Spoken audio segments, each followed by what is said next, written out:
Kansas City Chiefs made their choice among their incumbent edge rushers, franchise tagging Dee Ford while putting Justin Houston on the trade block. Now, according to FanSided's Matt Verderame, the Chiefs have released the four-time Pro Bowler. Houston had 9 sacks last season, and 9.5 sacks in 2017.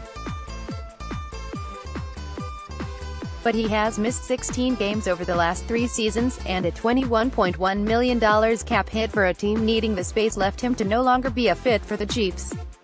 As it is, they'll absorb $7.1 million in dead money if he's a pre-June 1st cut, but the $14 million in cleared space is plenty valuable. Kansas City is also transitioning to a 4-3 defensive scheme, so Houston is not a great fit for that, and neither is Ford, for that matter. Houston is 30 years old, and his best years appear to be behind him. But he's still a useful player, as evidenced by when he was mostly healthy over the last 2 seasons. With the premium placed on pass rushers, he will have no trouble finding a new home. These 5 teams should be at the front of the line to sign Houston when he hits the open market. Mandatory credit, Theron W. Henderson, Getty Images 5.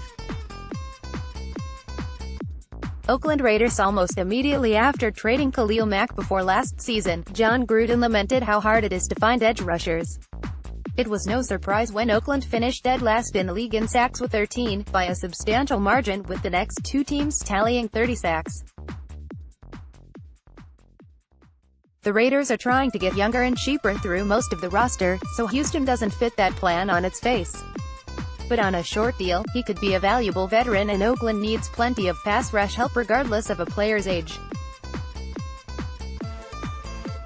If it comes down to be able to pay up to get Houston, the Raiders have nearly $73 million in cap space right now, 6th most in the league. Via over-the-cap page to use your arrows to browse a mandatory credit. Joe Robbins, Getty Images. The Falcons finished in the bottom half of the league with 37 sacks last season, and no one had more than Tuck McKinley's 7.